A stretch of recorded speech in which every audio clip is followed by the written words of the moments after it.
Warning: the following video contains explicit language which may be offensive to some viewers or inappropriate for children. The content within this video is intended for mature audiences only. Hello, welcome to this video.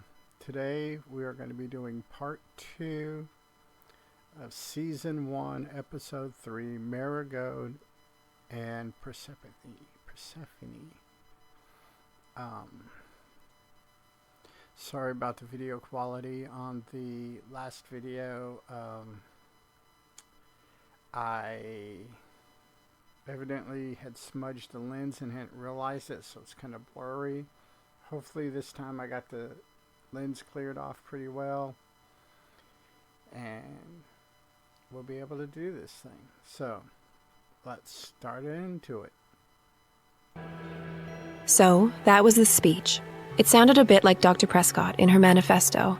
At least it sounds like whoever had written the speech, or whatever it was, existed or exists in the same philosophical world as Dr. Prescott, with perhaps a bit more of a darker, William Gibson-esque undertone.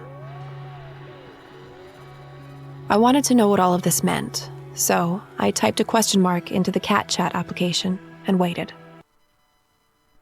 And I've actually communicated with friends like that over different chats and text messages too. Just type in a question mark or an exclamation mark or an emoji or something, and boom, it ships it off, and I either get a call or a text back or something.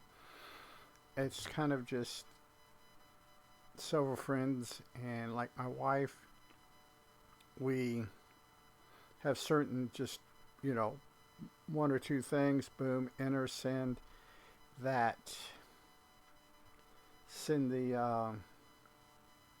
tells them exactly what they need to know and how to and what's going on to respond. It's kind of a cool thing. I think it's just kind of like normal everyday. I think in some way or some aspect, people do it all the time. 45 minutes later, my phone rang.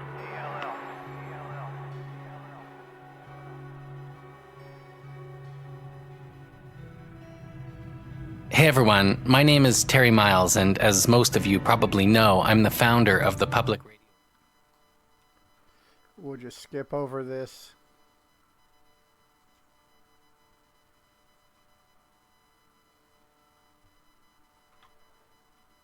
So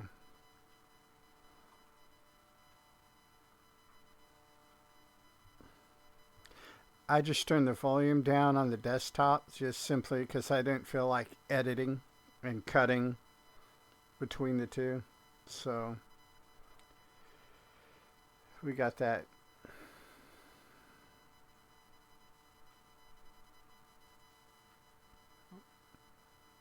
It's just the ad for the Terry Miles book, Rabbits.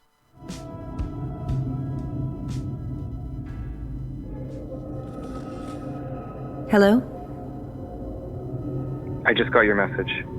Thanks for calling. What is it? I looked over the research document, or the speech, or whatever it is that you sent. Yeah, what did you think? It was interesting, and more than a little ominous. It's a warning. Yeah, I get that. It's got a real electronics are the new opiates of the masses thing going on. That's very astute. Thanks. Anything else? The Knights Templar? The skulls? All that's missing are the Bermuda Triangle and the Illuminati. What about H. Marigold? I couldn't find anything specific. A guy named Howard in Wyoming, no connection. A woman in Virginia, also no connection. There was also a photo of some kind of ugly vase called Marigold something. What do you know about H. Marigold?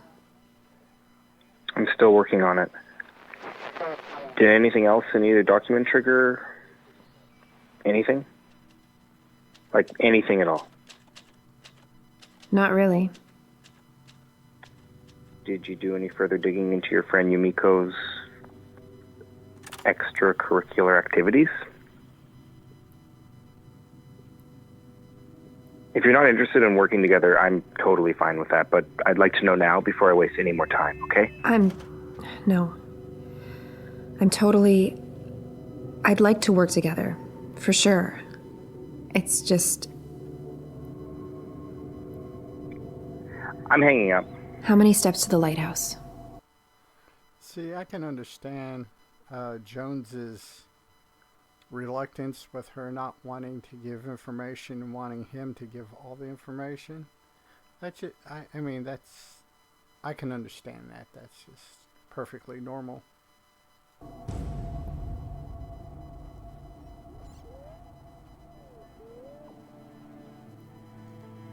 What? I found a guy, a John, I guess you'd call him, through an escort. A client, Yumiko, also dated. Wow, okay. You saw your friend, this John? They didn't have sex. Okay. For real. I believe you. Okay. You said something about a lighthouse? He said Yumiko asked him if he knew how many steps to the lighthouse. And when he couldn't answer her question, she left. That's what he told me. That's interesting. What does it mean? I'm not sure, but it's a start. You said earlier that Yumiko was playing a part in the game, not simply playing the game. What did you mean by that? Yumiko would never meet some dude and ask him a weird question like that. Obviously she did. Are you sure? Yes. You didn't know she'd taken those photos, posted them online. Yumiko's not a hooker. Okay. She's not. I told you. I believe you. How many steps to the lighthouse? That whole exchange sounds like some kind of game, doesn't it? Yes, it does. And it's kind of interesting, though, that he's letting her, Jones is letting Parker put the pieces together. It's your turn. My turn? I gave you something. Information exchange. Quid pro quo. What would you like to know? How did you know Yumiko was playing or involved somehow with rabbits? I didn't. So why did you get in touch with me? Send me that photo. I was looking into something else, and your friend came up. I was worried something might happen. You knew she was in trouble. No, I just followed certain signs that ended up leading to her, but by the time I figured out she might be connected to everything, she disappeared. What kind of signs? Hello? Take another look for H. Marigold. Okay, but can't you just tell me what I should be looking for? It doesn't work like that. How See, that's kind of interesting, how he plays that. He gets that going, and just the whole H. Marigold thing, and he's still letting her put the pieces together, kind of letting her play catch-up, I guess. does it work? Hello? So, Jones was forcing me to Nancy Drew this thing all by myself. Again. I took that second document apart, line by line. It definitely seemed like H. Marigold was the most important clue, the name that should lead to additional information, but I couldn't find a thing. So I started looking up individual phrases containing the name Marigold. I pulled out all the words from that speech, but still, I was unable to dig up anything. Then I tried something completely different. What if it wasn't an H? What if it was the Roman numeral 2, followed by the name Marigold? The bridge in the middle of the H was faded, lighter. Looking closer, it may have even been a flaw in the paper, or something like a hair or debris that was on the scanner bed. Suddenly, all I could see was the Roman numeral 2. What if it was a reference to the second iteration of rabbits? I started searching for details on the second version of the game. After about 2 hours on the deep web, I got a hit. It wasn't much, but it was something.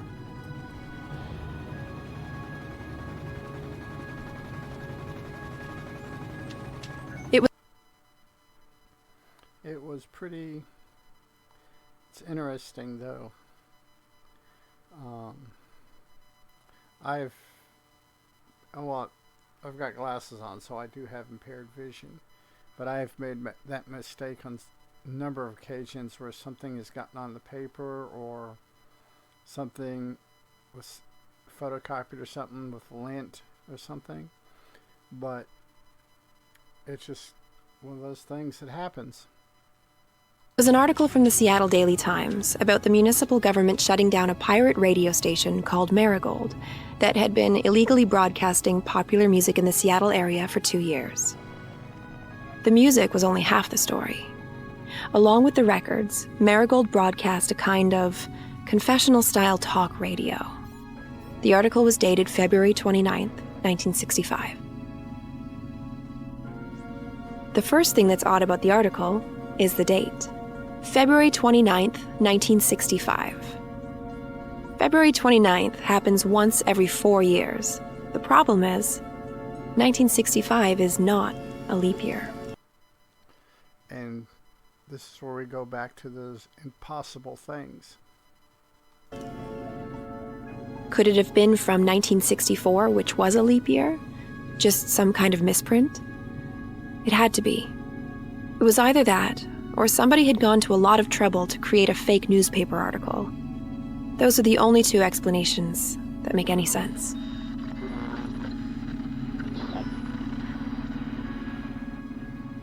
So, pirate radio. Turns out there's a long and rich history of independent radio worldwide. I was going to need some help parsing all of this information. There's a lot of it out there. Thankfully, I had a starting point. Marigold. Which is interesting on the whole pirate radio thing, is because my father-in-law, before he retired, worked for the FCC, and that was part of his job, was tracking down pirate radios, pirate television, and stuff like that. People trying to hack into television broadcasts. And the fact that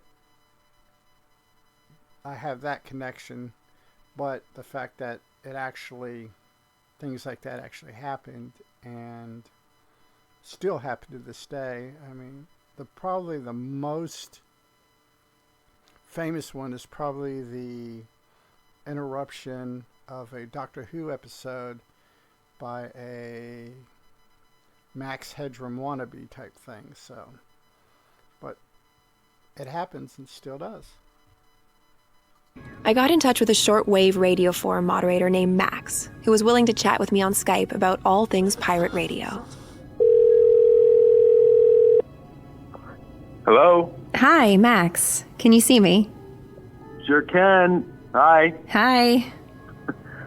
I'm sorry, but I don't have a camera on my computer. It's pretty old. Oh, that's fine. We're audio only. That's been my mantra pretty much my entire life. You've been into radio for a long time? You could say that, definitely. I had my own station when I was in middle school. If I'm being honest, I have a station now, but I'm afraid I can't tell you anything about that. I understand. Do you know anything about a pirate radio station in the 60s called Marigold? The station wasn't called Marigold. No?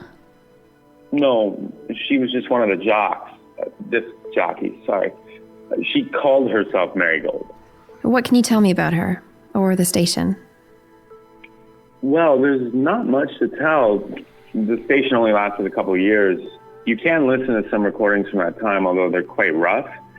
It sounds like somebody put a portable cassette recorder up to the radio and pressed record, but you can make a lot of the stuff out. It's actually really neat. Do you know what a Tor browser is? I do. Could you send me the link? Sure. Some of that stuff is funny. It gets a little crazy. My wife and I used to get high and listen way back in the day. Is it okay if I say get high on your podcast? Sure. Okay, well, I'll send you the URL. It's really great stuff. Oh, thanks so much, Max. You're welcome. Take care. You too. Bye. Bye-bye. It's kind of cool how they do that. I don't know who the voice actor for Max is or how that was done, but it's kind of cool. And I think I've said this in other episodes, but I do like the fact that the background noises like phone ringing and stuff like that.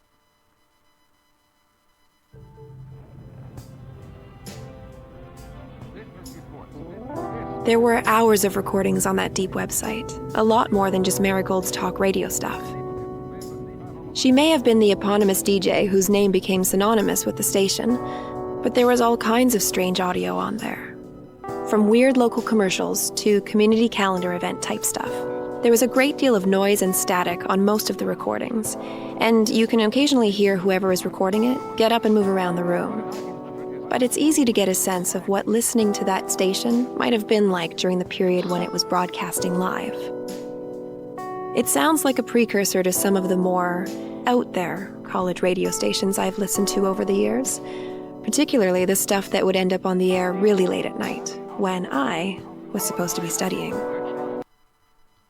That's another thing that I like is, as a kid, I did that myself. I would listen to, a lot of times late at night, I'd put headphones on and listen to a lot of the stuff on AM band back in the 80s, and you could get a lot of really good stuff.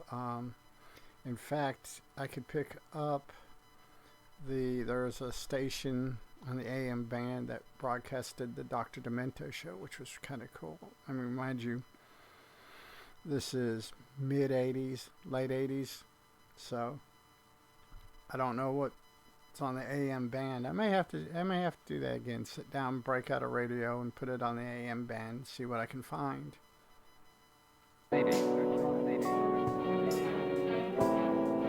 I'm going to play a clip for you now. The Deep website has them numbered and time-coded. This is Marigold speaking with a caller from tape number 19. Time code, 16 minutes, 55 seconds. It's Marigold. You're on the air. Hello? Caller? Hi, Hi. What should I call you? Persephone. Mysterious. I like it. What's on your mind, Persephone? The end of the world? Well, I'm glad somebody's thinking about it so I don't have to. What is it about the end of the world? The sun is going to boil the earth? Yes. But I believe we still have a couple of billion years before it happens. And this is pretty good. It's this whole radio thing she plays is pretty interesting, and there's some validity to the timestamp that she mentioned, so you may want to put a pin in that. Time's an illusion. That sounds poetic. Are you a romantic, Persephone? I don't know. Persephone ruled the underworld with her husband, Hades, correct? She was abducted. Right. I'm afraid I don't remember the myth exactly. I've been abducted, and I don't know how to get back. Persephone, I'm afraid you're starting to scare me a little. Where are you now? They started following me after I started playing the game. What game? Where are you now? I'm at home. Then you're not lost. But it's not home. That's kind of weird. Kind of getting a little bit creepy there. Hello? Persephone? Hello?